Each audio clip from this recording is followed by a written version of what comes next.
और अवधूतम सभाजयंतम ये भागवत में शब्द है। श्री कृष्ण जब सुदामा जी की पूजा करते हैं तो लिखा है श्री कृष्ण ने एक अवधूत महात्मा का पूजन किया। हाँ, अवधूत माने जिनका कोई संप्रदाय नहीं, जिनका कोई तिलक नहीं, जिनकी कोई माला नहीं। हाँ, वो अपनी मस्ती में, ब्रह्मानंद की मस्ती में जो रहते हैं उनका नाम अवधूत होता है। हमारे स्वामी मुक्तानंद जी का पूरा नाम आपको मालूम है क्या है? परमहंस स्वामी मुक्तानंद जी महाराज है। वो लगाते नहीं अपने नाम के आगे, लेकिन इनका पूरा नाम इनका यही है। और वास्तव में इनके जीवन में परमहंसी है, मस्ती है महाराज, आनंद में रहते हैं। पता लग जाता है कि इस घर में मुक्तानंद जी ठहरे हुए, इतनी हंसी की आवाज आती है। अपने आप लोगों को पता लग जाता है कि मुक्तानंद जी आए हुए। मुक्त जैसा उनका नाम है, इसे मुक्त हास होता है उनका। तो महाराज कहते हैं सुदामा जी बहुत आनंद में थे। उनकी पत्नी का नाम था सुशीला, और जैसा नाम था वैसे ही उसका काम था। सुशीला माने परम शीलवती, पति के परम भक्ता थी। सुदामा जी कुछ नहीं करते थे, इतने बड़े विद्वान थे, कुछ नहीं, जीविका के लिए भी कुछ नहीं करते थे, भजन में आनंद में रहते थे। सुशीला भिक्षा मांग के लाती थी, सुदामा जी को खिलाती थी, जो बचता था वो स्वयं खा लेती थी। धीरे धीरे सुशीला का शरीर कमजोर होने लग गया। सुशीला को भिक्षा मांगने जाने के लिए शरीर कांपने लग गया। वेप माना लिखा है। हाँ, चलने फिरने में कांपने लग गया शरीर। सुशीला को संपत्ति नहीं चाहिए थी, जानते हो, लेकिन सुशीला को चिंता हो गई, अगर मेरा शरीर नहीं चलेगा तो फिर मेरे पति के भोजन की व्यवस्था कौन करेगा, कौन जाएगा, कौन आएगा। इसलिए सुशीला को विवश होकर कहना पड़ा, प्रभु आपने बताया था कि आपके बचपन के सखा हैं श्री कृष्ण। बोले बचपन के नहीं, आज भी मेरे वो सखा है, आज वो द्वारिकाधीश हैं तब भी मेरे सखा है। तो सुशीला ने कहा एक बार मेरी प्रार्थना से एक बार आप द्वारिका चले जाओ। सुदामा जी तो बड़े भारी विद्वान थे, समझ गए द्वारिका जाने का उद्देश्य क्या है। सुदामा जी को बहुत अच्छा तो नहीं लगा कि मैं संपत्ति के लिए द्वारिका जाऊं, लेकिन उन्होंने फिर सोचा कितने धर्मनिष्ठ थे, मेरी सती साध्वी पत्नी है, इसकी समस्या है, और पत्नी की उचित बात मांगना पति का कर्तव्य है। क्यों पुरुषों, आपको एक दिन और बताया था, पत्नी की उचित मांग को तुरंत पूरा करना चाहिए। अब ताली नहीं बजाओगे तुम लोग, पुरुष लोगों को बजाना जरूरी है, इन्हीं के लिए कहा जा रहा है। हाँ? पत्नी की उचित मांग हो उसको तुरंत पूरा। देखो सुदामा जी ने पूरा किया, भगवान नारायण ने पूरा किया। सुदामा जी को एक लाभ अपना भी दिखाई दिया द्वारिका जाने में। क्या सुदामा जी को लगा सुशीला की बात पूरी हो जाएगी, और बहुत दिन से मेरे को श्री कृष्ण का दर्शन नहीं मिला है, मेरे को दर्शन हो जाएगा कन्हैया का। हाँ, इसलिए तैयार हो गए। अच्छा ठीक है, जाऊंगा। अब उनकी मस्ती एक एक बात से झलकती है। जानते हो सुदामा जी ने क्या कहा? सुशीला, शास्त्र में लिखा है रिक्त हस्तम न गच्छेत राजानम योगिनम गुरुम। राजा के पास, गुरु के पास, किसी विशिष्ट महात्मा के पास खाली हाथ नहीं जाना चाहिए। फल लेके जाओ, पुष्प लेके जाओ, अगर कहीं किसी कारण से कुछ नहीं मिला तो हृदय की श्रद्धा लेके जाओ। हाँ, हृदय की कुछ लेके जाओगे तो लेके आओगे, खाली नहीं जाना चाहिए। सुशीला, भगवान कृष्ण इस समय द्वारिकाधीश हैं, राजा भी हैं, मेरे बड़े घनिष्ठ मित्र भी हैं, कुछ भेंट दे दो। घर में खाने को है नहीं और भेंट मांग रहे, भेंट दे दो। ये मस्ती का निशानी है कि नहीं है भाई? अगर पति को भिक्षा मांग के खिलाया जा रहा है और कह रहा जा रहे हैं तो बोले भेंट दे दो। सुशीला ने कहा प्रभु घर में कुछ हो तब तो दे दो। सुदामा जी ने कहा सुशीला, अपने लिए रोज मांग के लाती हो ना, एक दिन कन्हैया के लिए भी मांग के लिया। कन्हैया कहाँ कहता है मेरे को 56 भोग ही चाहिए? कन्हैया तो भगवत गीता में कहते हैं यत करोषि यदस्नासि यद जुहोषि ददासियत। जो करते हो, जो खाते हो, वही मेरे को निवेदन करके खाओ। हाँ, कितना सुंदर, कितने सहज भगवान। यदस्नासि, हाँ, वो खिचड़ी किसके खाते थे स्वामी जी? खिचड़ी भगवान खाते थे ना, कर्माबाई की। हाँ, कर्माबाई रोज खिचड़ी खिलाती थी। 5-6 दिन से हमारी भी वही दशा है।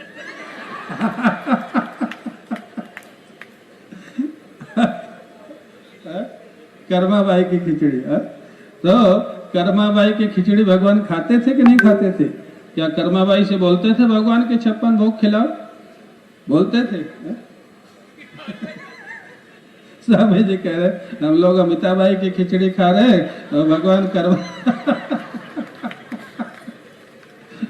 आप ऐसा नहीं समझना, हम जानबूझ के दोपहर में खिचड़ी बनवाते हैं हम दोनों, क्योंकि जैसे भोजन के तुरंत बाद आना होता है, बैठना होता है, तो है भी भोजन करेंगे तो फिर बैठा नहीं जाएगा, बोला नहीं जाएगा।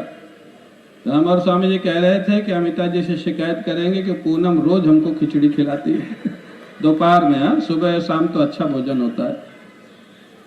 तो अब बात खुले गई तो कोई बात नहीं, उधर कर्माबाई थी, इधर अमिताबाई, इधर अपर्णाबाई। तो महाराज वो कहते हैं सुदामा जी कहते हैं भगवान कहाँ कहते हैं 56 भोग खिलाओ? भगवान कहते हैं यदशनासी, जो खाते हो मेरे को भोग लगा के खिलाओ। अपने लिए मांग के लाती हो, एक दिन कन्हैया के लिए मांग के ले आओ। ये है मौज, ये है मस्ती सुदामा जी की। कौन कहता है सुदामा जी दुखी थे? भाई सुदामा जी बिल्कुल दुखी नहीं थे, वो मस्ती में रहते थे, आनंद में। सुशीला गई दोबारा भिक्षा मांगने, और सुदामापुरी का हाल देखो। आज हम सुदामा की कथा कहते हैं, भाव में कहते हैं, सुदामा जी की लीला होती है रासलीला में, लेकिन जब सुदामा जी थे तब क्या था? सुदामा जी जब जीवित थे, सुदामापुरी में रहते थे, उस समय उनको ठीक से भोजन भी नहीं मिलता था। इसका नाम है समाज। हाँ, इसका नाम समाज। सुशीला दोबारा भिक्षा मांगने गई, पूछा अरे अभी तो ले गई थी। नहीं नहीं, जरूरत है कुछ। 4 घर से 4 मुट्ठी चूड़ा मिला, एक घर से भी नहीं मिला। कहीं सफेद, कहीं लाल, कहीं मोटा, कहीं पतला, 4 तरह का चूड़ा 4 घर से मिला। सुशीला लेके आ गई। यही है, किसी ने लिखा है जब तुम जन्म लोगे तब लोग बहुत तुम्हारे लिए आनंद मनाएंगे, और जब इस दुनिया से चले जाओगे तब तुम्हारे लिए लोग बहुत तुम्हारी प्रशंसा करेंगे। बीच के जीवन में तो मैनेज ही करना पड़ेगा। हाँ, ये सूत्र याद रखना। बीच में कोई अच्छा कहेगा, कोई बुरा कहेगा। हाँ, जब जन्म लोगे तब सब खुश होंगे, और जाने के बाद सब लोग याद करेंगे हाँ कि ऐसे लोग थे, ऐसे महात्मा थे, ऐसे आयोजक थे। ये हमारा जीवन है, ये सच्चाई है। तुलसीदास जी को क्या उनके गांव में भोजन मिलता था? आप लोगों ने पढ़ा होगा तुलसीदास जी की जयंती। राजापुर में भोजन मिलता था उनको? नहीं मिलता था। सुदामा जी को ठीक से भिक्षा मिलती थी? नहीं मिलती थी। ये समाज है महाराज। हाँ, ये दुनिया है। कटु सत्य है, कोई बात नहीं, ऐसे ही चलता है। 4 मुट्ठी चूड़ा ले आई सुशीला। सुशीला ने अपनी साड़ी का एक टुकड़ा फाड़ के उसी में चूड़ा बांध दिया, सुदामा जी को दे दिया। बस ठाकुर जी को दे देना, कुछ कहने की जरूरत नहीं। क्यों? ये जब पोटली श्री कृष्ण देख लेंगे, श्री कृष्ण को पता लग जाएगा इनके घर का भोजन कैसा है और इनके कपड़े कैसे हैं। भगवान को समझाना नहीं पड़ेगा, तो अपने आप समझ जाएंगे कि इनकी दशा क्या है। सुदामा जी ने पोटली लिया, चल पड़े सुदामापुरी से द्वारिकापुरी। कमजोर शरीर तो था ही। भगवान को पता लग गया सुदामा जी आ रहे हैं। योग माया से कहा, योग माया, सुदामा जी भी कमजोर है, शरीर दुबला पतला है, चलने में थक जाएंगे, ये रास्ते में जहाँ विश्राम करें, सो जाएं, तो इनको उठा करके द्वारिकापुरी के बाहर सुला देना चुपचाप। सुदामा जी जहाँ सोए, योग माया ने उठाया, सुदामा जी को द्वारिका के बाहर सुला दिया। अब महाराज द्वारिकाधीश भगवान तो 4 बजे उठ जाते हैं, बंदी जन 5 बजे आ जाते हैं। 5 बजा प्रातः काल का जय जयकार होने लग गया। द्वारिकाधीश भगवान की, द्वारिकाधीश भगवान की, द्वारिकाधीश भगवान की। सुदामा जी अचानक जगे, अरे मैं तो जंगल में सोया था, जय जयकार कहाँ हो रही है? यहाँ भी जैसे कुछ लोग जग गए होंगे। सुदामा जी जैसे जने, यहाँ सब जगे हुए हैं, मैं तो विनोद कर रहा हूँ। तो महाराज सुदामा जी उठे, देखा अरे द्वारिकापुरी। पूछा ये द्वारिकापुरी है? बोले हाँ। सुदामा जी ने द्वारपालों से पूछा, यहाँ श्री कृष्ण कहाँ मिलेंगे? श्री कृष्ण, श्री कृष्ण शब्द सुनते ही द्वारपाल उनको बड़े ध्यान से देखने लग गए। यहाँ तो सभी लोग उनको द्वारिकाधीश प्रभु बोलते हैं, ये श्री कृष्ण बोलने वाला कौन है? बड़े ध्यान से देखने लग गए। पहले तो आश्चर्य हुआ, है कौन? द्वारपालों ने पूछा आपका परिचय? बोले मैं बचपन का श्री कृष्ण का मित्र हूँ। अब और आश्चर्य, कहाँ वो और कहाँ ये? क्योंकि सामान्य संसारी व्यक्ति तो स्टेटस ही देखता है ना, स्टेटस ही देखता, पैसे वाला पैसे वाले के साथ, वकील वकील के साथ, डॉक्टर डॉक्टर के साथ, बाबा जी के साथ तो लेकिन सामान्य व्यक्ति ये नहीं जानता कि भगवान सबको अपना सकते हैं अगर हृदय में प्रेम हो। हृदय में प्रेम हो तो सबको अपना लेते हैं। उन्होंने कहा श्री कृष्ण आपके मित्र? बोले हाँ। बोले मैं मिलना चाहता हूं उनसे। द्वारपालों ने कहा आप दरवाजे पर प्रतीक्षा करिए, मैं श्री कृष्ण को सूचना देता हूं, उसके बाद आप पधारें। द्वारपाल उनको रोक करके दरवाजे पर अंदर गए और श्री कृष्ण से उनका वर्णन शुरू किया। शीश पगा न झगा तन में प्रभु जाने को आही, बस एक ही ग्रामा। कपड़े नहीं है शरीर पर महाराज, पैरों में जूते चप्पल नहीं है, पता नहीं कौन है। पूछत दीन दयाल को धाम। बोले है कौन? कुछ अता पता बताया है? बोले आपका नाम पता पूछ रहा है। बतावत आपन नाम सुदामा। जैसे सुदामा नाम सुना भगवान कृष्ण उछल पड़े, पलंग से दौड़ पड़े, महल के सातों दरवाजों को पार करते हुए बाहर आ जाते हैं। महल के बाहर सामने सुदामा जी खड़े थे, दुबला पतला शरीर, फटा हुआ कपड़ा। भगवान कृष्ण जाकर के हृदय से लगा लिए सुदामा जी को और अश्रुपात करने लग गए, रोने लग गए। क्यों? इतना प्रेम था सुदामा और कृष्ण का। भगवान कृष्ण कहते हैं सुदामा अगर तुम्हारी ये दशा है, इस दशा का दोषी मैं हूँ, क्योंकि तुम मेरे सखा हो, तुम मेरे मित्र हो। मेरा मित्र ऐसे कैसे रह सकता है? इसका दोष मेरा है सुदामा, तुम्हारा नहीं। तुम इसके पहले क्यों नहीं आए मेरे पास? रोने लगे भगवान कृष्ण। सुदामा जी बहुत दिन से मिले थे महाराज, सुदामा जी भी रोने लग गए भगवान कृष्ण को गले लग करके। अब जो द्वारपाल थे, द्वारपाल तो महाराज आश्चर्य से, ये कौन है? भगवान कृष्ण इतने व्याकुल तो कभी रुक्मिणी जी के लिए भी नहीं हुए, बलराम जी के लिए नहीं हुए। है कौन है? भगवान कृष्ण सुदामा जी का हाथ लिए हुए अंदर जा रहे हैं। धीरे धीरे महल के अंदर रुक्मिणी जी के पलंग पे बैठा दिया। जहां तक आज तक कोई नहीं बैठा था वहां पर सुदामा जी को बैठा दिया। रुक्मिणी जी को भी आश्चर्य, ध्यान धीरे से पूछा प्रभु कौन है, मैं क्या करूं? बोले सोने के थाल में जल लाओ, इनका चरण प्रक्षालन मैं करूंगा। रुक्मिणी जी सोने का थाल तो रख गई, जल लेने गई और भगवान कृष्ण के पलंग पर सुदामा जी बैठे हैं, उनके चरण भगवान कृष्ण के गोद में है, थाल में रख लिया और इतना अश्रुपात हो रहा था कि जल आने के पहले ही आंसुओं से चरण प्रक्षालन कर दिया सुदामा जी का। पानी परात को हाथ छुयो नहीं, नैनन के जल सो पगध हो। नेत्रों से, ये है प्रेम, ये है मित्रता, ये है कृष्ण सुदामा का प्रेम। रुक्मिणी जी ने पूछा प्रभु इतने बड़े महापुरुष हैं, सभी देवियों को बुला लूं? बोले हाँ सबको बुला दो। सभी आशीर्वाद लेगी महाराज। सुदामा जी का जो फटा पुराना कपड़ा था हटा के भगवान ने अपना पीताम्बर पहना दिया। षोडशोपचार पूजन किया भगवान कृष्ण ने। ये महापुरुषों में और भगवान में स्वभाव देखा जाता है। हमने देखा अपने गुरुदेव पूज्य स्वामी अखंडानंद जी महाराज को। महाराज जी के पास एक गरीब हरिजन व्यक्ति रोज आता था। जब सेवक इधर उधर हो जाते थे वो पैर दबाने आ जाता था।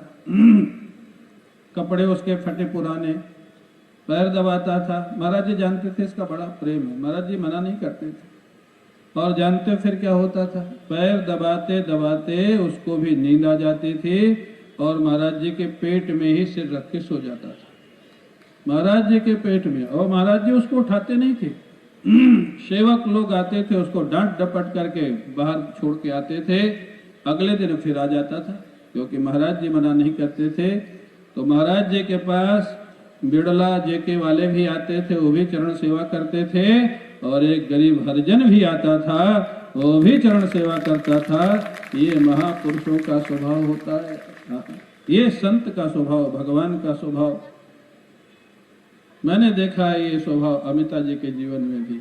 अमीर और गरीब भगवान का प्रेमी हुए, इनके लिए भगवान का प्रेमी चाहिए। अमीर हुए तो भी वाह वाह, और पैसे से गरीब हुए तो भी वाह वाह। ये महाराज, ये संतों का जीवन होता है, ये भक्तों का जीवन होता है। भगवान ने सभी पटरानियों को बुला लिया। अब महाराज सुदामा जी बैठ गए पलंग पर। भगवान ने पटरानियों से कहा, प्रणाम करो, बड़े भारी संत हैं, महापुरुष हैं, जो आशीर्वाद देंगे सफल हो जाएगा। महाराज रुक्मणी जी ने प्रणाम किया, सुदामा जी ने आशीर्वाद दिया, आयुष्मती पुत्रवती पति प्रिया भव। महाराज जाम्बवती ने किया, सत्यभामा कालिंदी मित्रविंदा सत्या भद्रा लक्ष्मणा। 50 ने किया, 100 ने किया, 500 ने किया, 1000 ने किया। अब सुदामा जी आशीर्वाद तो दे रहे हैं, लेकिन शरीर तो कमजोर था, वो भी थकने लग गए। 1000 लोगों को आशीर्वाद, और इतना लंबा आशीर्वाद बना रखा था। आयुष्मती पुत्रवती पति प्रिया भव। धीरे से श्री कृष्ण से पूछा, ये सब कौन है इतनी? क्योंकि 16,108 है, अभी तो 1000 ही निकली। श्री कृष्ण ने कहा, सब आपकी सेविका हैं, सब आपको प्रणाम करेंगी, आपका आशीर्वाद लेंगे। सुदामा जी ने कहा, कन्हैया इतने विवाह किए हो? श्री कृष्ण ने कहा, मित्र किए नहीं हैं, करने पड़े हैं। जिनको कोई स्वीकार नहीं कर रहा था समाज में, उनको मैंने स्वीकार किया है, उनको मैंने अपनाया है। जिनको समाज स्वीकार नहीं कर रहा था, ये कृष्ण की कृपा थी। फिर सुदामा जी विनोद करने लग गए, कन्हैया इतने विवाह किए हो, एक में भी मेरे को आमंत्रित नहीं किया, नहीं बुलाया।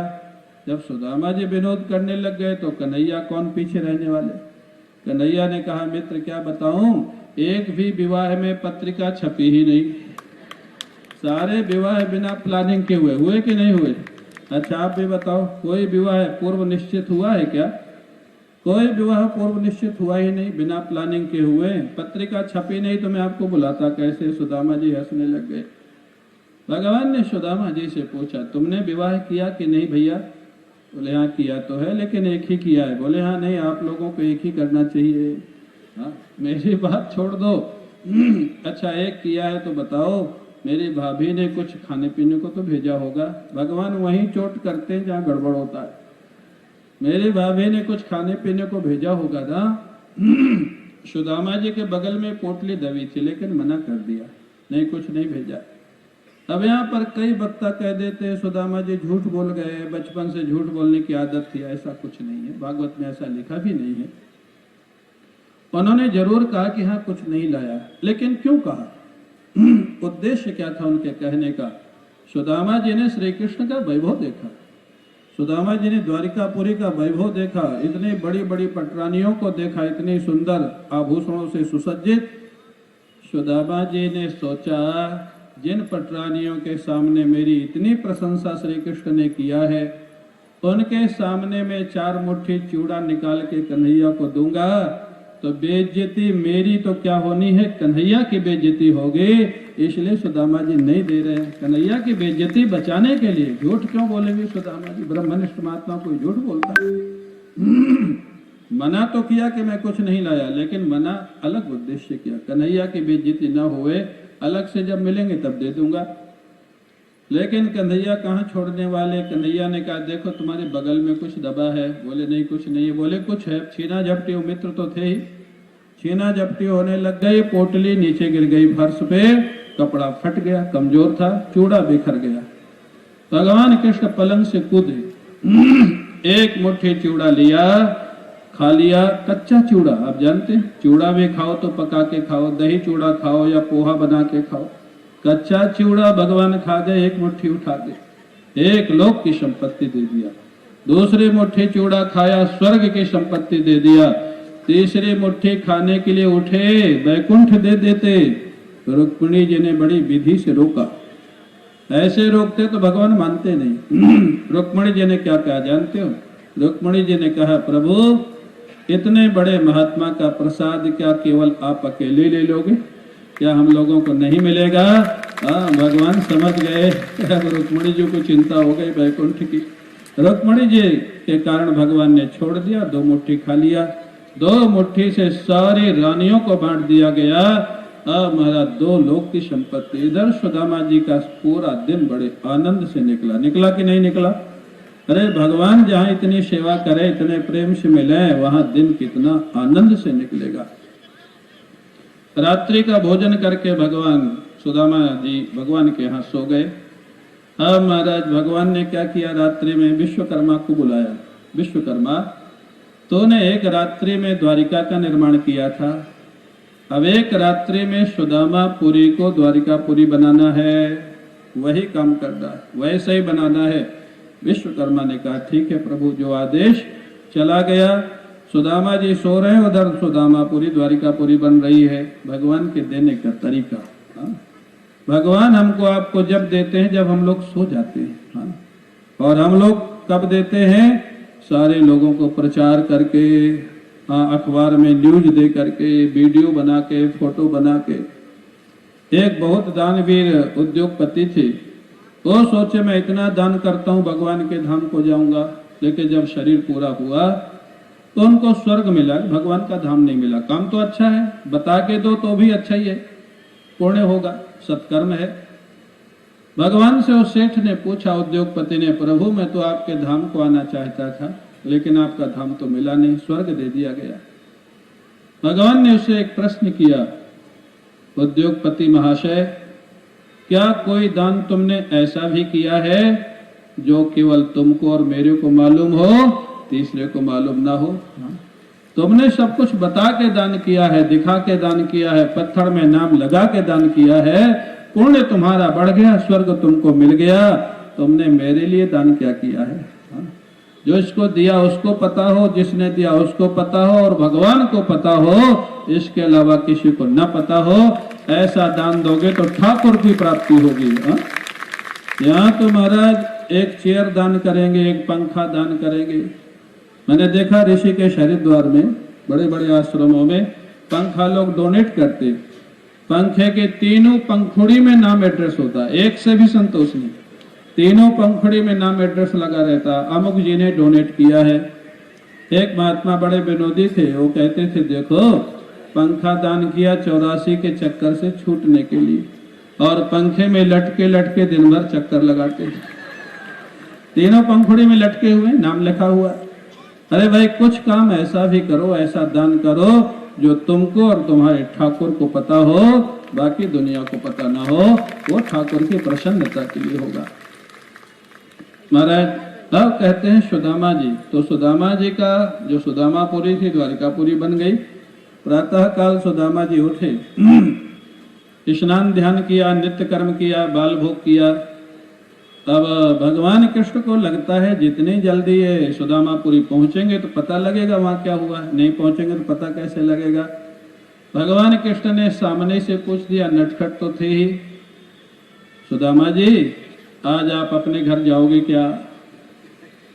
अब यहाँ आपके बहुत सारे इष्ट मित्र परिवार के लोग आए होंगे बाहर से, अमिता जी के, अपर्णा जी के। ये सामने से अगर किसी दिन पूछ दें कि आज आप जाओगे क्या, तो समझ जाएगा कि भेजना चाहते। नहीं भी जाना होगा तो कह देगा हाँ जाएंगे।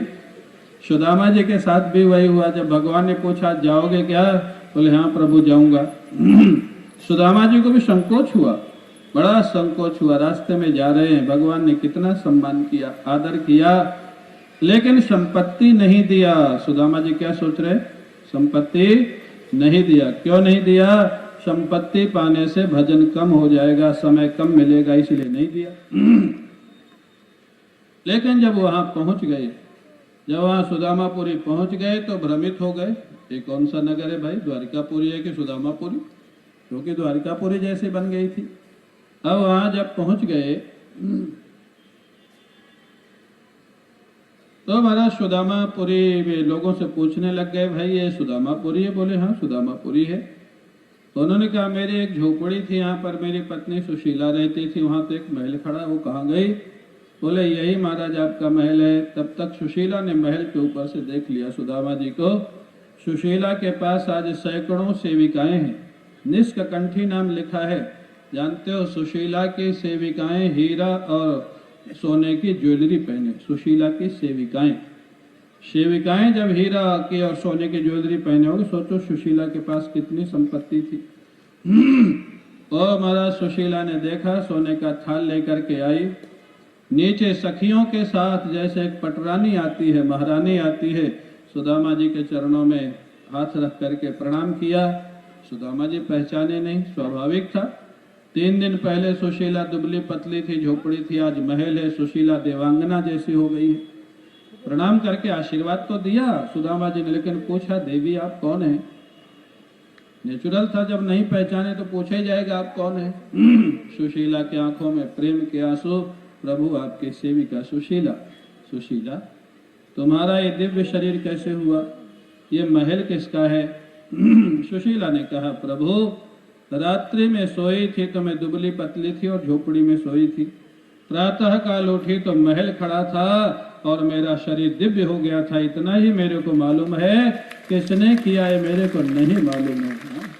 सुदामा जी की आंखों से आंसू आ गए। धन्य हो प्रभु, क्या लिया और क्या किया। 2 मुट्ठी चूड़ा खाया, 2 लोक की संपत्ति दे दी सुशीला। ये श्री कृष्ण का चमत्कार है। ऐसे भगवान को कभी भुलाना नहीं चाहिए। अमीरी हो तो भी भजन करो और गरीबी हो तो भी भजन करो। सुदामा जी गरीब थे तब भी भजन करते थे, अमीर हो गए तब भी भजन करते थे। इस प्रकार सुशीला और सुदामा भगवान का भजन करते हुए भगवान के धाम को प्राप्त हो गए। बोले भक्तवत्सल भगवान की, भक्तवत्सल भगवान की, भक्तवत्सल भगवान की। अब सुदामा जी आएंगे, भगवान कृष्ण के साथ उनका पूजन होगा, एक भजन होगा, फिर आगे की कथा होगी।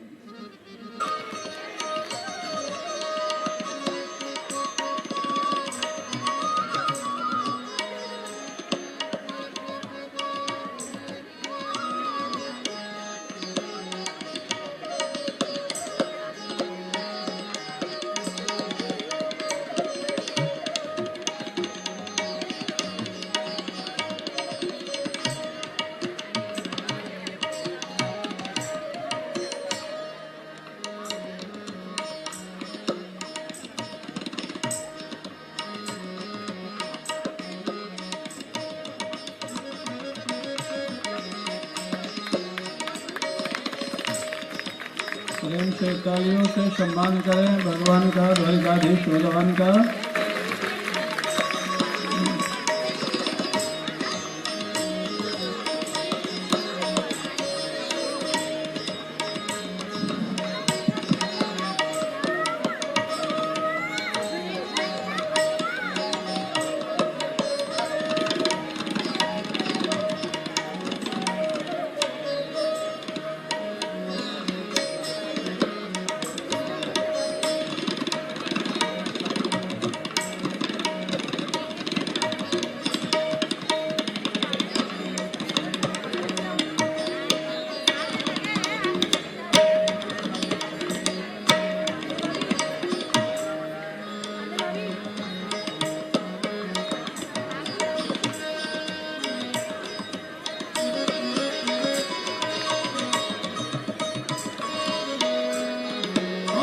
पुनन्तु मादेव जनाः पुनन्तु मनसा धियाः पुनन्तु विश्वाभूतानि जातवेदः।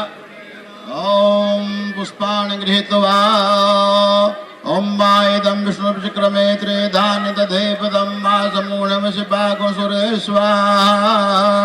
पुष्प दे दीजिएगा, छोड़ दीजिए। पादयादिभीषं पूज्य द्वारिकाधीश भगवान की। तब सुदामा जी की भक्ति का, सेवा का एक भजन होगा और उसके बाद आगे की चर्चा होगी। हरिद्वार पालो कन्हैया से कह दो, हरिद्वार पालो कन्हैया से कह दो, मिलने सुदामा गरीब आ गया है, सुदामा गरीब आ गया है। हरिद्वार पालो कन्हैया से कह दो, हरिद्वार पालो कन्हैया से कह दो दर पे सुदामा गरीब गया है, दर पे सुदामा करीब आ गया है। भटकते भटकते न जाने कहाँ से, भटकते भटकते न जाने कहाँ से तुम्हारे महल के करीब आ गया है, तुम्हारे महल के करीब आ गया है।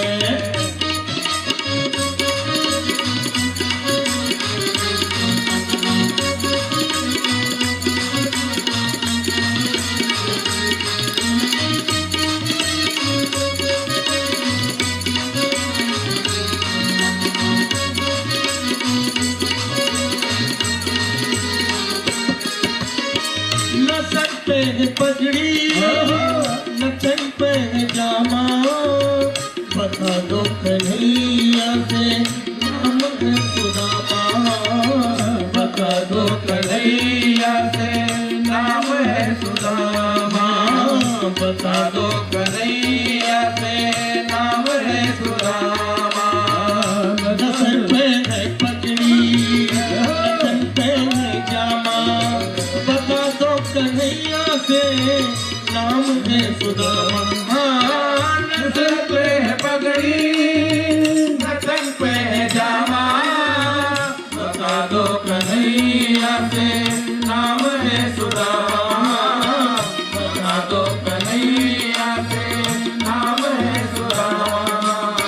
तुम्ही की बार मोहन से जा करके कह दो, तुम्ही की बार मोहन से जा करके कह दो, मेरे सखा पर नसीब आ गया है, मेरे सखा पर नसीब आ गया है।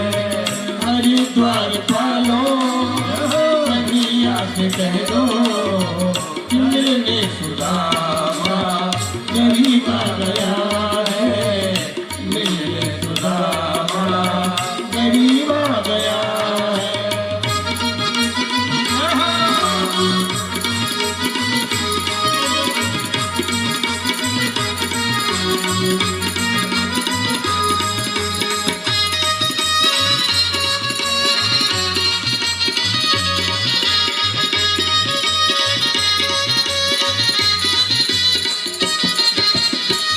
सुनते ही दौड़े चले आए मोहन, सुनते दौड़े चले आए मोहन, लगाया गले से सुदामा को मोहन, लगाया गले से सुदामा को।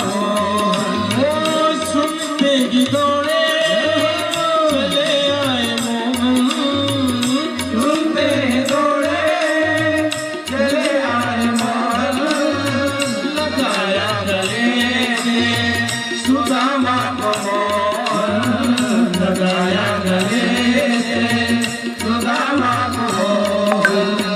हुआ रुक्मिणी को बहुत किया चंपा, हुआ रुक्मणी को बहुत ही अचंबा, तेरा अजीब गया है, तेरा अजीब गया है। हरिद्वार पालो कन्हैया से कह दो, हरिद्वार पालो कन्हैया से कह दो, मेरे सुदामा करीब आ गया है, मेरे सुदामा करीब आ गया है।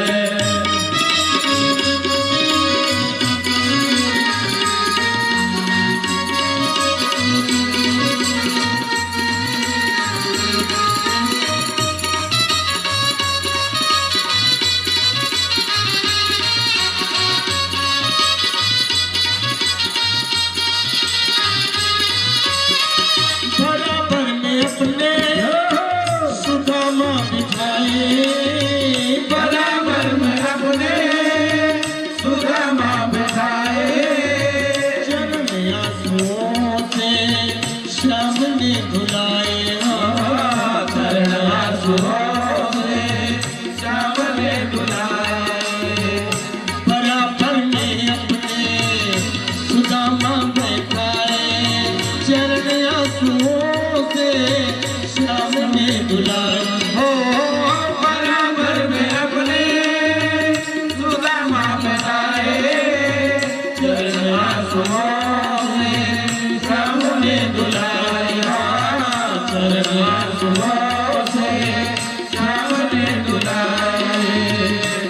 घबराओ प्यारे जरा तुम सुदामा, न घबराओ प्यारे जरा तुम सुदामा।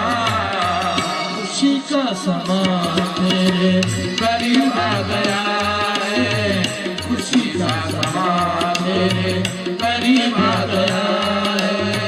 हरिद्वार पालो कन्हैया से कर दो, हरिद्वार पालो कन्हैया से कह दो।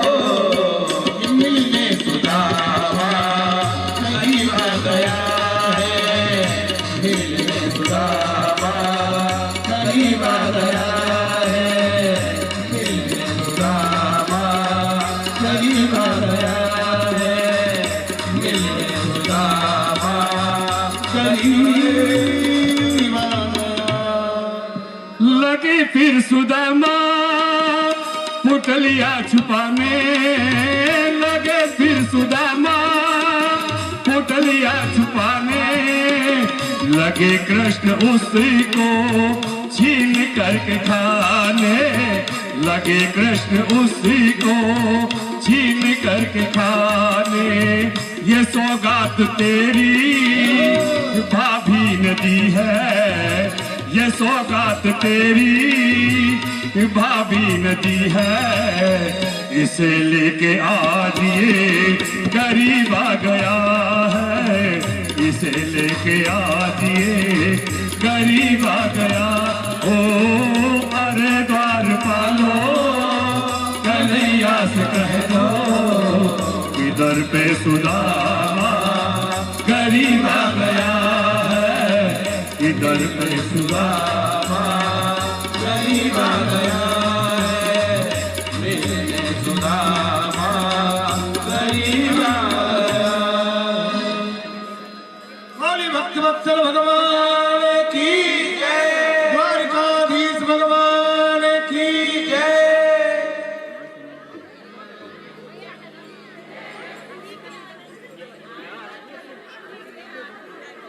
सुना रहे हो?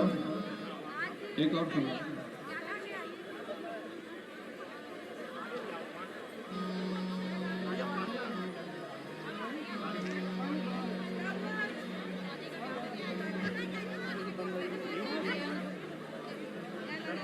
मुझे चरणों से लगा ले मेरी श्याम मुरली वाले, मुझे चरणों से लगा ले मेरी श्याम मुरली वाले, मुझे चरणों से लगा ले मेरी श्याम मुरली वाले, मेरी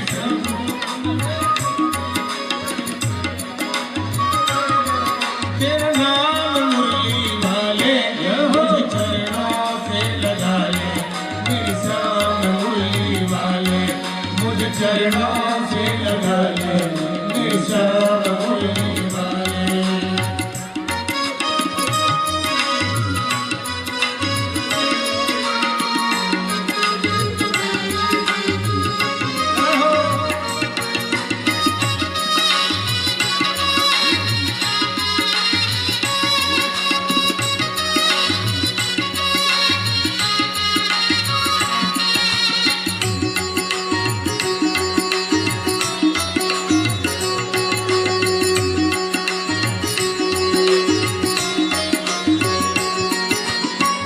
भक्तों की तुमने कान्हा पिता सारी, भक्तों की तुमने कान्हा पिता सारी, भक्तों की तुमने कान्हा पिता सारी, भक्तों की तुमने कान्हा पिता सारी।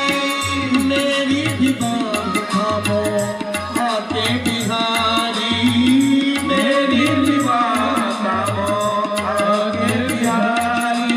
बिगड़े बनाए तुमने, मेरे बिगड़े बनाए तुमने, हर काम मुरली वाले मुझे चरणों से लगा ले मेरे श्याम मुरली वाले, मुझे चरणों से लगा ले मेरे श्याम मुरली वाले।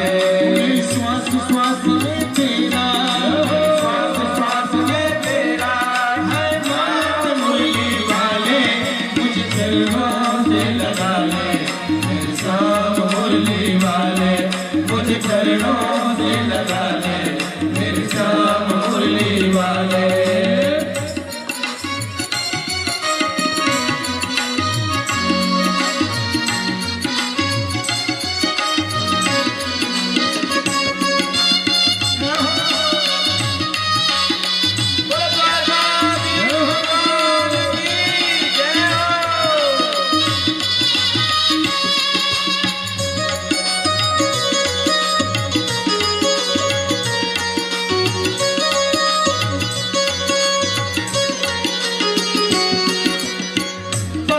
जय है मेरा जीवन बन के बहार आजा, पतझड़ है मेरा जीवन बन के बहार आजा, पतझड़ है मेरा जीवन बन के बहार आजा, पतझड़ है मेरा जीवन बन के बहार आजा।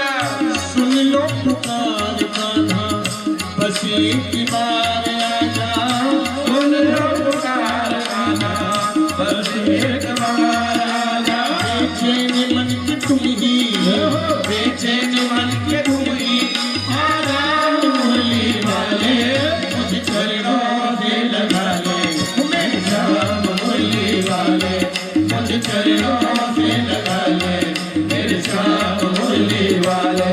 मेरी श्वास श्वास में तेरा, मेरी श्वास श्वास में तेरा है नाम मुरली वाले मुझे चरणों से लगा ले, मेरे श्याम मुरली वाले मुझे चरणों से लगा ले, मेरे श्याम मुरली वाले।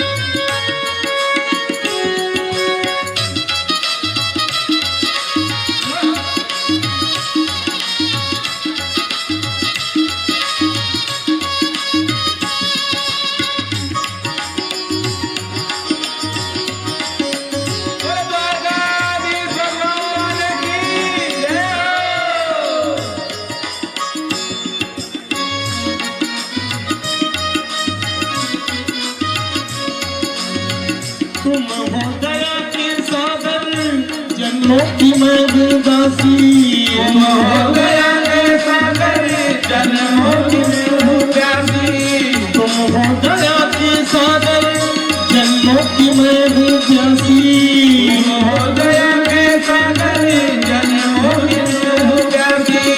दे दो जगह मुझे भी चरणों में बस जरा सी, ले लो जगह मुझे भी चरणों में मन जरा से। सुबह तुम ही हो तुम ही, सुबह तुम ही हो तुम ही, मेरी शाम मुरली वाले मुझे चरणों से लगा ले, मेरी शाम मुरली वाले मुझे चरणों से लगा ले, मेरी शाम मुरली वाले। मेरी श्वास श्वास में तेरा, मेरी श्वास श्वास में तेरा है नाम मुरली वाले मुझे चरणों से लगा ले, मेरी शाम मुरली वाले मुझे चरणों से लगा ले, मेरी शाम मुरली वाले। तेरा तेरा तेरा तेरा तेरा राधे गोविंदा, राधे गोविंदी बोलो राधे गोविंदा, राधे राधे राधे राधे राधे गोविंदा, राधे गोविंद भजो राधे गोविंदा। तेरा तेरा तेरा तेरा राधे गोविंदा, राधे गोविंदी भजो राधे गोविंदा, राधे राधे राधे राधे राधे गोविंदा, राधे गोविंद भजो राधे गोविंदा। राधे गोविंद भजो राधे गोविंदा, राधे गोविंद भजो राधे गोविंदा, राधे गोविंद बोलो राधे गोविंदा, राधे गोविंद बोलो राधे गोविंदा, राधे गोविंद भजो राधे गोविंदा, राधे गोविंद भजो राधे गोविंदा, राधे गोविंद बोलो राधे गोविंदा, राधे गोविंद बोलो राधे गोविंदा, राधे गोविंदा, राधे गोविंदा, वृंदावन चंदा, राधे गोविंदा, राधे गोविंदा, राधे गोविंदा, राधे राधे राधे राधे गोविंदा, राधे गोविंद भजो राधे गोविंदा, राधे राधे राधे राधे राधे गोविंदा, राधे गोविंद भजो राधे गोविंदा। राधे राधे राधे राधे राधे गोविंदा, राधे गोविंद भजो राधे गोविंदा, राधे राधे राधे राधे राधे गोविंदा,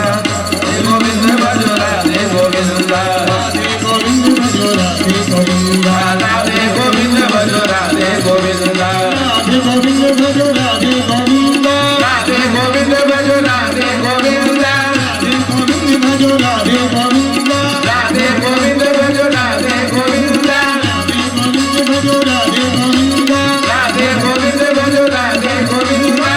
राधे राधे राधे राधे राधे गोविंद भजो राधे गोविंद राधे राधे राधे राधे राधे गोविंद राधे गोविंद भजो राधे गोविंद राधे गोविंद भजो राधे गोविंद राधे गोविंद भजो राधे गोविंद राधे गोविंद भजो राधे गोविंद। बोलिए द्वारकाधीश भगवान की द्वारकाधीश भगवान ने भक्त सुदामा का पूजन करके ये दिखा दिया कि भगवान को हृदय का प्रेम चाहिए। अमीर भी भगवान का भक्त हो सकता है और भौतिक दृष्टि से गरीब भी भगवान का भक्त हो सकता है। सुखदेव जी को जो दूसरी कथा, देखो ताली बजाओ तो अच्छे से बजाओ, कम ज्यादा नहीं। सुखदेव जी को दूसरी कथा जो ध्यान में दिखी थी वो सूर्य ग्रहण के पावन पर्व की। सुखदेव जी महाराज कहते हैं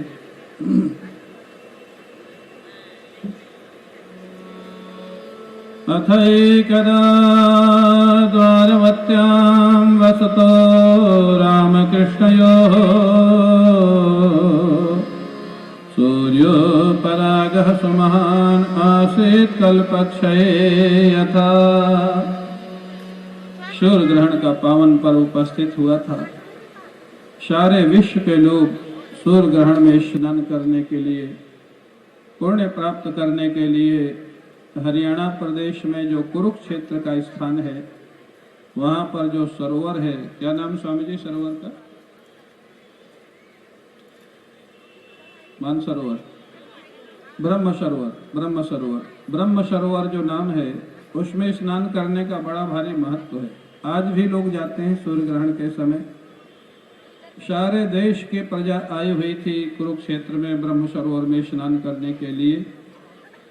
सबका वर्णन है यहाँ पर, लेकिन हम लोगों को वर्णन करना है द्वारिका वासियों का और ब्रजवासियों का। ब्रज से नंद बाबा, यशोदा मैया, ग्वाल बाल, गोपियाँ, श्री किशोरी जी, राधा रानी, सभी लोग आए हुए थे। और द्वारिका से देवकी मैया, वसुदेव जी, रोहिणी मैया, श्री कृष्ण बलराम, ये सभी लोग आए हुए थे। लेकिन दोनों को एक दूसरे का मालूम नहीं था कि दोनों आए हुए। ये तो था कि आएंगे सभी, क्योंकि सारे देश के लोग आने वाले हैं। जैसे श्री कृष्ण बलराम को पता लगा कि नंद बाबा, यशोदा मैया भी आए हुए हैं, श्री कृष्ण बलराम अपने शिविर को छोड़ करके दौड़ते हुए जा रहे हैं बाबा से मिलने के लिए।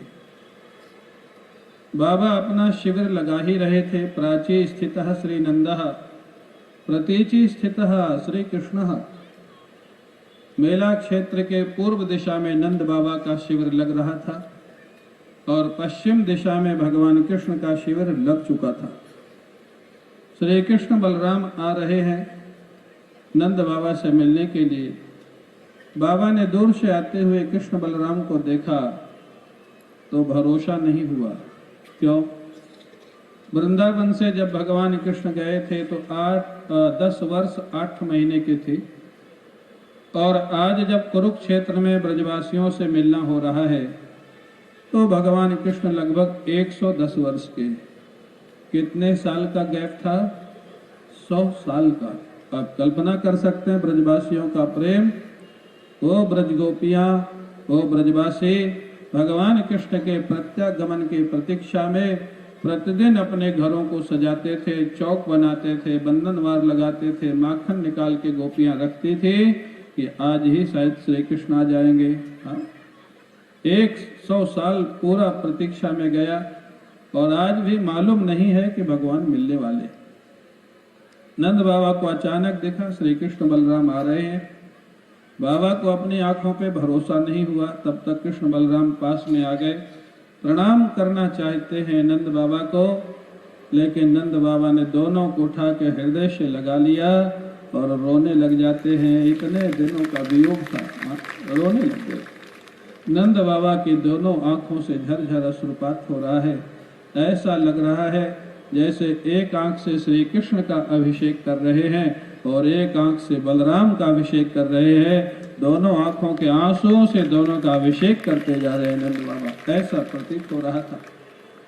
बहुत दूर तक हृदय से लगने के बाद फिर श्री कृष्ण ने बाबा से पूछा, बाबा मैया भी आई है? बाबा ने कहा, हाँ कन्हैया मैया भी आई है, लेकिन वो शिविर में बैठी मौन है। जब से भगवान कृष्ण वृंदावन से मथुरा गए थे, यशोदा मैया ने मौन ले रखा था। किससे बात करें और क्या बात करें? किसी से बात करने की इच्छा नहीं होती थी। श्री कृष्ण का चिंतन, उनका स्मरण, उनकी लीलाओं का ध्यान, यही चलता रहता था।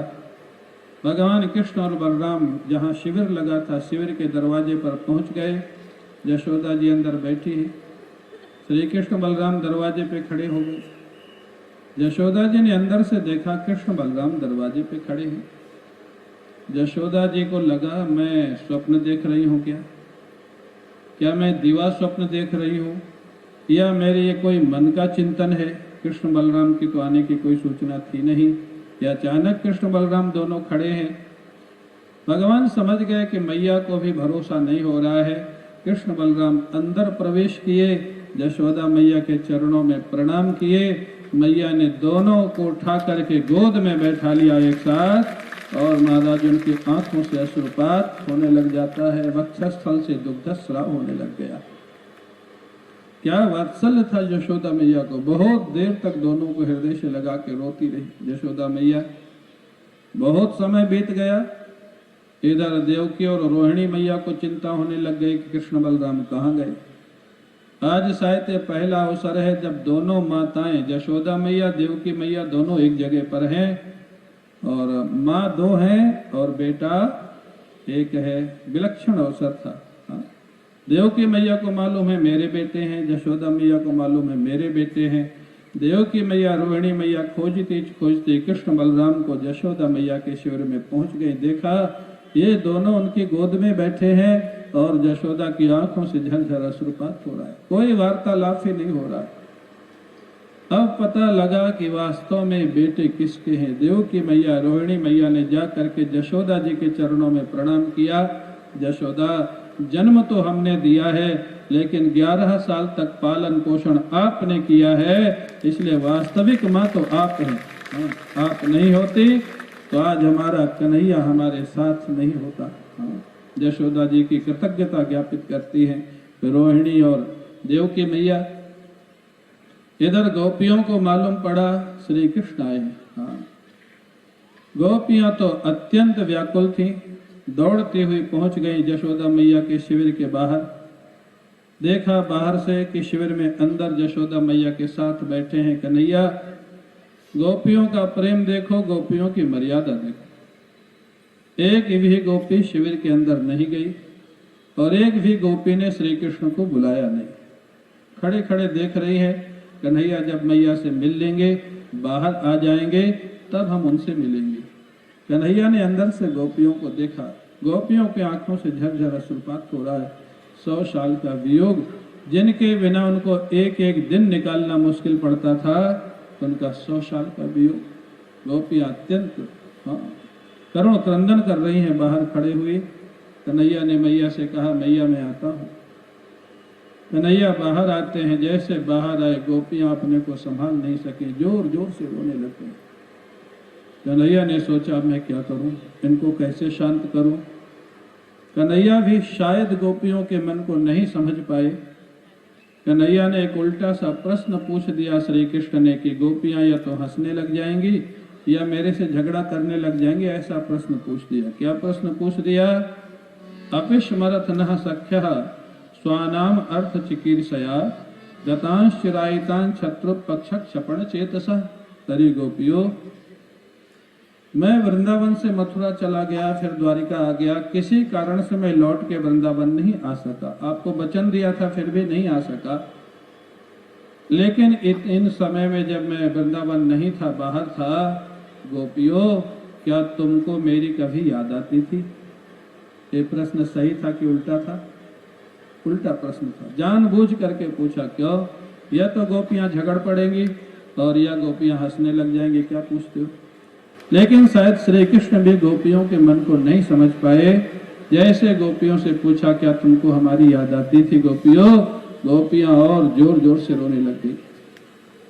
गोपियों ने कहा कन्हैया याद, हम सच बतावें श्याम सुंदर तो तुमको भुलाने के लिए कभी कभी हम यमुना किनारे जाते थे और ध्यान लगा के बैठते थे कि श्री कृष्ण कुछ समय के लिए हृदय से बाहर चले जाए तो हम घर का काम कर ले। ये हमारी अवस्था थी कन्हैया। याद भूलती नहीं थी, याद करना नहीं पड़ता था, याद भुलाना पड़ता था। ये गोपियों का जीवन था, 100 साल का वियोग और ऐसा प्रेम। इन गोपियों के विषय में अगर कोई टिप्पणी करे, कोई लिखे, आप 3 दिन से गोपियों की चर्चा सुन रहे हैं। बाल्यावस्था से जब उन्होंने कात्यायनी की उपासना की थी, जब वो 5-5 साल की थी, क्या गोपियों के जीवन में कोई कामना आपको समझ में आती? इतना पवित्र जीवन, इतना दिव्य जीवन। मैं हमेशा कहता हूं अगर नहीं समझ में आवे तो दोष दृष्टि मत करना, गोपियों के चरणों में प्रार्थना करना कि तुम्हारे जीवन में भी कृष्ण प्रेम प्रकट हो जाए और ये रहस्य और ये रस समझ में आने लग जाए। तो गोपियों को रोता हुआ देख करके भगवान कृष्ण ने सोचा अब ये तो भक्ति की पराकाष्ठा है, अब इनका थोड़ी 1% काम बचा है। इनको सब जगह मेरा दर्शन तो होता है लेकिन अपने अंदर मेरा दर्शन नहीं होता है, जिनसे इनको वियोग की व्यथा होती है। भगवान कृष्ण ने वहीं कुरुक्षेत्र में गोपियों को ब्रह्म ज्ञान का उपदेश दिया। ब्रह्म ज्ञान का उपदेश दिया भगवान कृष्ण ने, 2 श्लोक में खाली दिया। अहम ही सर्वभूतानां आदिरन्तोऽन्तरं बहि भौतिकानां यथा खंवार भूर्वायुर्ज्योतिरंगना। अरे गोपियों, जैसे 5 भौतिक पदार्थों में पंचभूत व्याप्त होते हैं, जैसे मिट्टी से बने हुए बर्तनों में मिट्टी व्याप्त होती है, जैसे सोने से बने हुए ज्वेलरी में सोना व्याप्त होता है, ऐसे ये सारा संसार का अभिन्न निमित्तोपादान कारण मैं हूँ, बनने वाला भी मैं हूँ, बनाने वाला भी मैं हूँ। इसलिए सारा संसार के आत्मा के रूप में गोपियों मैं ही सबके अंदर बैठा हुआ हूँ। संसार के अंदर, मेरे अंदर और तुम्हारे अंदर एक ही कृष्ण विद्यमान है। यह उपदेश दिया गोपियों को, गोपियां समाधिस्थ हो गई। बहुत देर तक हृदय में कृष्ण का जैसे अनुभव हुआ, जैसे उनकी समाधि लग गई, ध्यानस्थ हो गई। अंतरात्मा में श्री कृष्ण का अनुभव करते हुए उनका अज्ञान की निवृत्ति हो गई। बाह्य अवस्था में जब आई, गोपियों ने भगवान से एक वरदान मांगा, श्याम सुंदर आत्मा के रूप में तुम्हारा अनुभव तो आपने करा दिया, लेकिन एक वरदान दे दीजिए। जब तक ये शरीर है, जब तक ये जीवन है, जब तक मन बुद्धि काम कर रही है, तब तक हमारे हृदय में आपके चरणारविंद हमेशा प्रकट रूप से दर्शन देते रहे, ये कभी अंतर्धान न हुए, हमेशा इनका दर्शन होता रहे। भगवान ने उनको आशीर्वाद दिया। उसके बाद भगवान ने वहां बहुत सारे संत महापुरुष आए थे, उनका स्वागत सम्मान किया। वसुदेव जी ने महात्माओं से पूछा भगवान का अनुभव कर्म करते हुए, गृहस्थ आश्रम में रहते हुए भगवान का अनुभव कैसे होता है। महात्माओं ने कहा कर्म का संबंध भगवान से जोड़ दो, कोई भी कर्म करो भगवान की खुशी के लिए करो। विचार कर लो ये कर्म करने से भगवान खुश होंगे या नाराज होंगे, या विचार कर लो ये कर्म करने से भगवान की भक्ति बढ़ेगी या भक्ति घटेगी। जो काम करने से भक्ति बढ़े वो कर्म करते चलो, जो काम करने से भक्ति घटे वो काम मत करो। तो कर्म करते हुए ही तुमको भगवान कृष्ण का अनुभव हो जाएगा, महात्माओं ने बताया। और दूसरा रहस्य बता दिया, क्या जिन भगवान के विषय में वसुदेव जी आप पूछ रहे हो, वो भगवान तो तुम्हारे पुत्र बनकर के तुम्हारे घर में रह रहे हैं। तुम पहचाने नहीं अभी तक। श्याम सुंदर साक्षात भगवान, श्री कृष्ण साक्षात भगवान है। वसुदेव जी और सबको बहुत आश्चर्य हुआ। बहुत दिन तक कुरुक्षेत्र में रहे दोनों परिवार। मेला खत्म हो गया, सब लोग अपने अपने घरों को चले गए, लेकिन ब्रजवासी और द्वारिकावासी मेला छोड़ के गए ही नहीं। न वो द्वारिका जाना चाहते हैं और न ये ब्रज जाना चाहते हैं। क्यों? भक्त और भगवान का मिलन।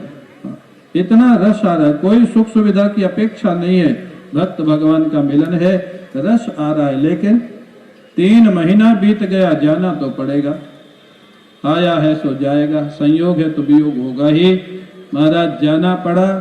द्वारिकावासी द्वारिका जाते हैं कृष्ण बलराम देव की वसुदेव के साथ, और ब्रजवासी नंद बाबा यशोदा मैया गोपियां सब आते तो ब्रज हैं, उनका शरीर ब्रज की ओर आ रहा है, लेकिन उनका मन श्री कृष्ण के साथ द्वारिका चला जा रहा है। मन द्वारिका चला गया, शरीर ब्रज में आ गया।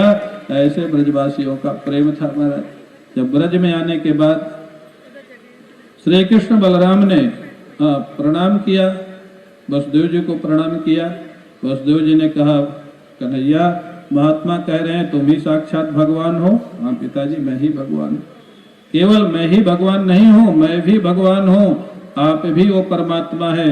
ये सारा संसार भी उसी परमात्मा का विवर्त है, सारा संसार परमात्मा का स्वरूप है।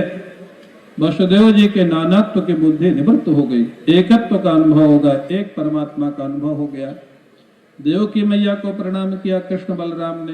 प्रातः काल रोज माता पिता को प्रणाम करते थे। अगर यहाँ बच्चे बैठे हैं, बहुएं बैठी हैं, रोज अपने माता पिता या सास ससुर को प्रणाम करना चाहिए उठ करके। भगवान राम भी करते थे, भगवान कृष्ण भी करते थे। इस पे भी ताली बजाओ ना, क्योंकि करना है कल से। सास ससुर को रोज चरण छू करके, चरण स्पर्श करके प्रणाम करो। माता पिता है तो माता पिता को प्रणाम करो, और पत्नी जो है पति को रोज प्रणाम करे। करोगे कि नहीं देवियों? सब चेहरा बना रही, हाँ ना तो कुछ बोल ही नहीं रही। करना चाहिए ना, उसमें आपका नुकसान क्या है? फायदा ही होगा, पति प्रसन्न हो जाएगा, हमेशा खुश रहेगा। कहना मेरा काम है, बाकी आपको जो ठीक लगे। तो कृष्ण बलराम जब देवकी मैया को प्रणाम किए, मैया ने कहा कन्हैया तुम भगवान हो? बोले हाँ मैया, कहते तो हैं। मैया को तो भरोसा था नहीं, इतना वात्सल्य था। अगर तुम भगवान हो तो तुमसे पहले 6 बच्चे कंस ने मार डाले थे, वो कहाँ चले गए मेरे को मालूम नहीं, उनको जीवित करके मेरे पास ले आओ अगर तुम भगवान हो। देखो, माँ को अगर भगवान भी मिल जाए ना, तो माँ क्या मांगेगी? मेरे बच्चे को ले आओ। हाँ, बच्चे से इतना प्रेम होता है माँ का, पिता का भी होता है लेकिन उतना नहीं होता। इसलिए पिता से 10 गुना बड़ा माँ का स्थान बताया गया हमारे शास्त्रों में। देवकी मैया ने कहा मेरे बच्चों को ले आओ। भगवान कृष्ण महाराज बलि के यहाँ 6 बच्चे थे, उनको जीवित करके लाए। देवकी मैया का दुग्ध पान किया, उनका शाप से मुक्त हो गए, वो अपने अपने लोक को चले गए, स्वर्गलोक को। देवकी मैया को वैराग्य हुआ, रे जिन बच्चों के लिए मैंने श्री कृष्ण को इतना परेशान किया, वो बच्चे 2 मिनट में मेरे को छोड़ के चले गए। यही दुनिया का संबंध है। अब देवकी मैया को भी भगवान कृष्ण से प्रेम हो गया। यदुवंश बहुत बढ़ गया, बड़ा विशाल यदुवंश हो गया। अब महाराज उस यदुवंश के साथ भगवान कृष्ण बड़े प्रेम से रहते हैं, बड़े प्रेम से। क्यों? जितने परिवार थे उतने श्री कृष्ण थे, इसलिए कोई समस्या थी नहीं। इस प्रकार से संक्षेप में 10वां स्कंद यहाँ पूर्ण हो जाता है। बोलिए द्वारिकाधीश भगवान की, द्वारिकाधीश भगवान की, द्वारिकाधीश भगवान की जय। जय श्री